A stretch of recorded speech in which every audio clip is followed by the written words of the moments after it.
नमस्कार भाइयों। जब हमारे शरीर से बहुत ज़्यादा वीर्य खर्च हो जाता है, बहुत ज़्यादा वीर्य नष्ट हो जाता है, तो हमारे दिमाग में वात दोष का प्रकोप हो जाता है।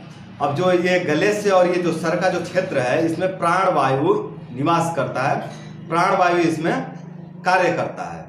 और जो गले से नीचे का जो क्षेत्र है, ये वाला, ये उदान वायु का क्षेत्र है, और जो पेट है ये समान वायु का क्षेत्र है, और पेट जो नाभि है समान वायु का क्षेत्र है, और नाभि से नीचे अपान वायु का क्षेत्र है।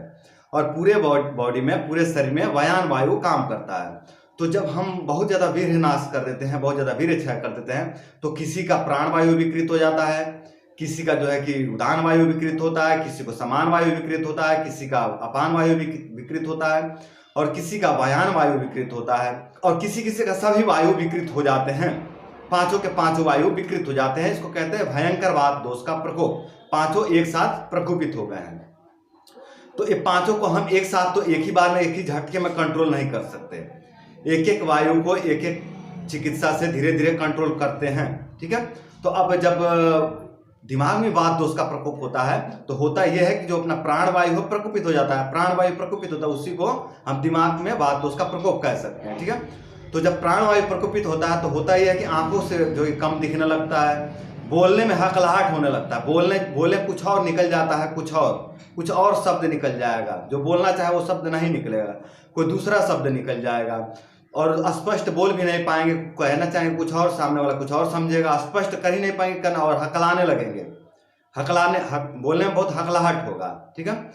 साथ में चेहरा बिल्कुल सूख जाएगा, बदसूरत हो जाता है, बाल भी झड़ने लगते हैं, और जो अपना श्वास लेने की प्रक्रिया है, इसमें भी काफ़ी विकृतियां आ जाता है। या तो श्वास लेने में दिक्कत होने लगेगा, या बार बार सर्दी खांसी छींक इस तरह की समस्या उत्पन्न हो जाते हैं। मतलब बहुत तरह के, इधर से ऊर्ध्वा जत्रु रोग, जो गले से ऊपर के जो रोग हैं, वो बहुत तरह के रोग उत्पन्न हो जाते हैं प्राण वायु प्रकोपित होने के बाद। और ये प्रकोपित हो जाता है अधिक वीर्यनाश से, अधिक हस्तमैथुन से, या अधिक मैथुन कर लेने से। किसी भी तरह शरीर का वीर्य बहुत ज़्यादा खर्च हुआ, तो फिर ये वायु प्रकोपित हो जाते हैं, और फिर इस तरह के अनेकों प्रकार के उपद्रव जन्म ले लेते हैं, जो मैंने अभी वर्णन किया है। ठीक है। कान में सनसनाहट, ये भी प्राण वायु की ही विकृति है।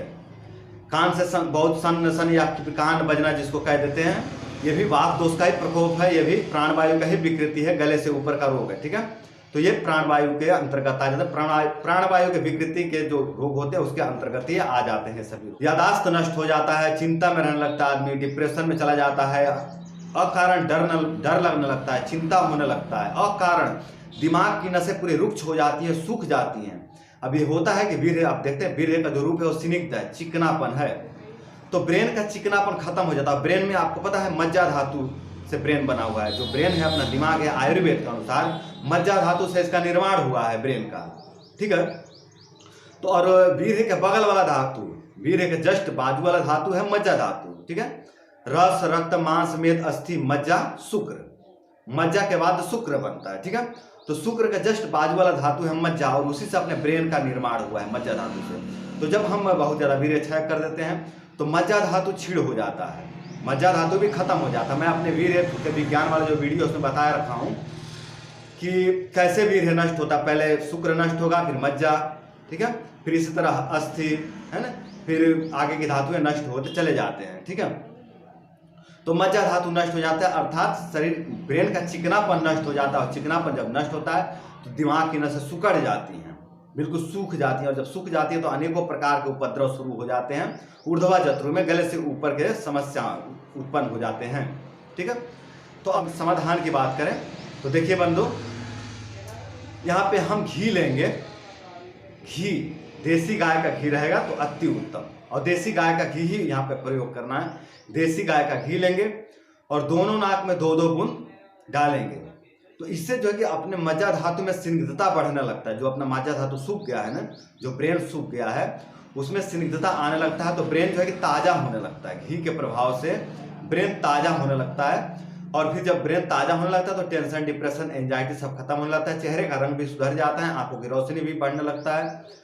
जो भी ऊर्ध्वा जत्रु रोग है, बाल का झड़ना आदि जो भी समस्याएं हैं, वो सब ठीक होने लगता है। बार बार सर्दी खांसी होता है, इसमें भी आराम मिलता है। जो भी मैंने रोग वर्णन किए हैं, टेंशन, डिप्रेशन, एंजाइटी वगैरह, सभी में आराम मिलने लगता है, अगर हम ब्रेन को स्निग्ध बना ले तो। तो नाक में 2-2 बूंद घी डालना है। जो मूल बात हो ये है कि नाक में 2-2 बूंद घी डालना है। 2-2 बूंद घी डालने से ब्रेन में स्निग्धता आ जाएगा। जब ब्रेन में स्निग्धता आ गया तो आप दिमाग से बलवान बन जाएंगे। तो ब्रेन में, मैंने पहले ही बता चुका कि ब्रेन को स्निग्ध करना है तो ब्रह्मचर्य भी चाहिए। ध्यान रहे, जो भी मैं बता रहा हूँ यहाँ प्रयोग, तो ब्रह्मचर्य के साथ में करें। मैं ब्रह्मचर्य पे बात करता ही हूँ, तो ब्रह्मचर्य आप कर रहे हैं उसके साथ में इसको भी जोड़ दें, इस चिकित्सा को। तो ब्रह्मचर्य से भी मज्जा धातु बढ़ता है। ब्रह्मचर्य से मज्जा धातु का निर्माण होता है। दिमाग का जो भोजन है वो वीर्य यही है। मैं अपने एक वीडियो में बता चुका हूँ स्पष्ट रूप से कि जो दिमाग का भोजन है वो वीर्य है। तो अगर आप ब्रह्मचर्य रहते हैं तो उससे मज्जा धातु आपका पुष्ट होता है। जो मज्जा धातु पुष्ट होता है तो दिमाग का भोजन मिल गया। तो इसीलिए हम कहते हैं कि जो दिमाग का भोजन है वो वीर्य है। तो आप ब्रह्मचर्य भी करेंगे और ब्रह्मचर्य के साथ साथ में आप घी का भी प्रयोग करेंगे। नस्य, इसको नस्य चिकित्सा कहते हैं, ठीक है। नस्य चिकित्सा, नाक में औषधि डालना। तो नाक में अगर आप घी डालते हैं तो इससे आपको बहुत शांति मिलेगा। नींद भी अच्छा हो जाएगा। अगर आपको नींद नहीं आता, रात में बेचैनी रहता है, बहुत घबराहट होता है, पित्त बढ़ा हुआ है या फिर वात बढ़ा हुआ है, तो सब शांत हो जाएगा। कफ अगर बहुत ज़्यादा परेशान करता है तो सरसों का तेल डाल लीजिए 2-4 दिन, फिर घी का प्रयोग करिए। अगर बहुत ज़्यादा कफ परेशान करता है, नाक में कफ भरा रहता है, गले में कफ भरा रहता है, तो कुछ दिनों तक सरसों का तेल डालिए। 1 सप्ताह तक, 4-5 दिन तक, 1 सप्ताह तक आप सरसों का तेल डालिए। उसके बाद आप घी का प्रयोग करें तो ये उत्तम रहेगा।